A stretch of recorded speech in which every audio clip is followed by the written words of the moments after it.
Thomas, thank you. And that's it from the BBC News at 6. It's time now for the news where you are. Goodbye. Tonight on Reporting Scotland, the SNP MP Lisa Cameron defects to the Conservatives. The East Kilbride, Straven and Lesmahago MP says she was sick of the toxic culture of her party at Westminster. In her constituency, a mixture of shock and admiration.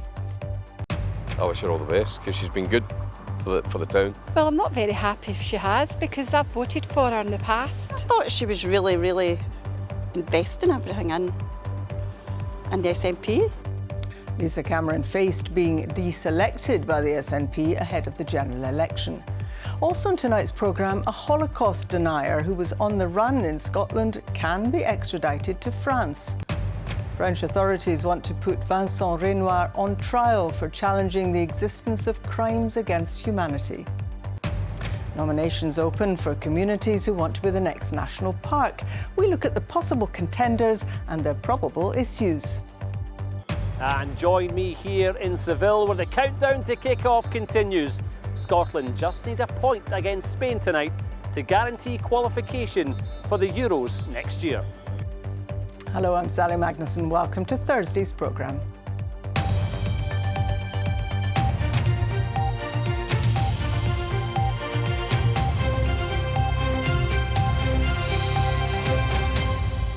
The SNP MP for East Kilbride, Straven and Lesmahago has defected to the Conservative Party just hours before she was due to learn whether she'd been selected for the seat at the next general election.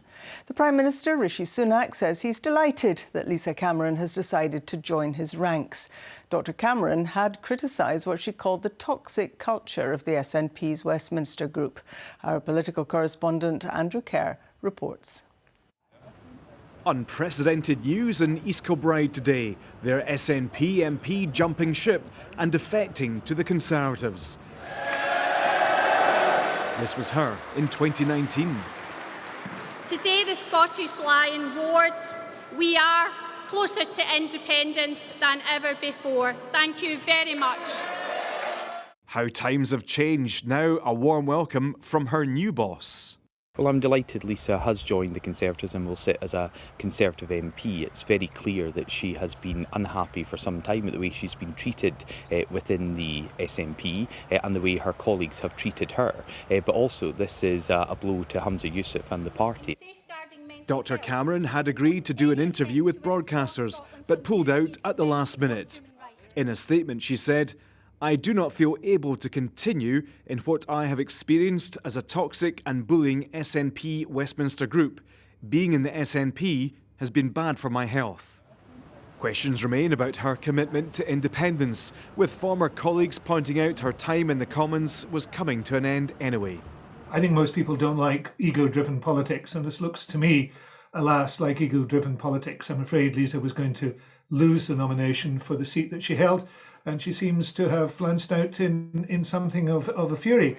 She had been fighting this man to stand again in the constituency. I think she should call a by-election and allow the people of East Kilbride, Straven and Lesmahago the chance to elect an SNP MP again. Do you think you'd win a by-election here? Absolutely.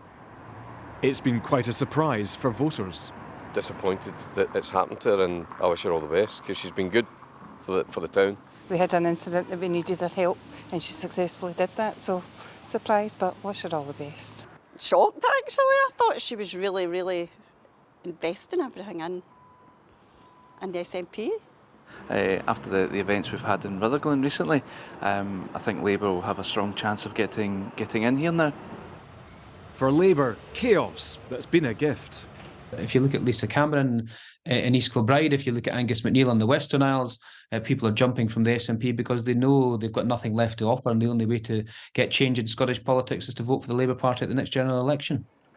From one expert, this is another headache for Humza Yousaf. Professor Mitchell, on the whole, what does this really mean for the SNP, particularly in the eve, really, of their autumn conference?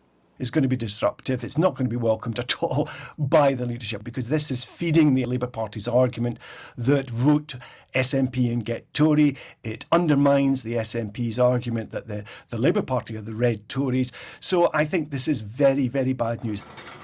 So, what's up next? So hard to tell what might be around the corner in Scottish politics. Andrew Kerr, reporting Scotland, East Kilbride. Our political editor, Glenn Campbell, joins me now live from SNP headquarters in Edinburgh. Picking up that point towards the end, Glenn, how big a problem is this for Lisa Cameron's former party as they gear up for their conference in Aberdeen? Well, to lose an MP to the Conservatives, having just lost a parliamentary seat in a bruising by-election in Rutherglen and Hamilton West to Labour, is a miserable scene setter, a miserable curtain raiser for the SNP's conference getting underway in Aberdeen this weekend, the first annual conference with Humza Yousaf in charge as party leader. Now, he doesn't seem too disappointed to be losing Lisa Cameron.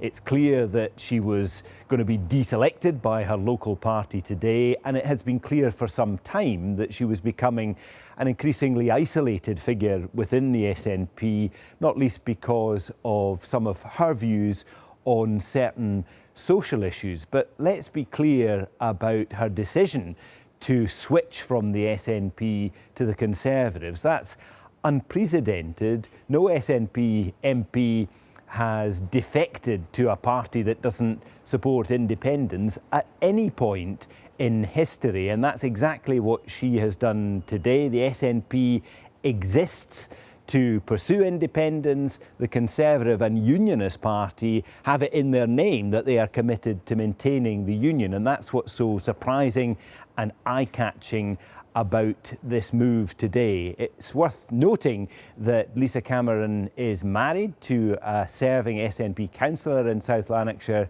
I guess their dinner table conversation has just got that bit more interesting. I suspect so. Thank you very much, Glenn Campbell. Well, it's maybe not something we're all that used to saying, but Scotland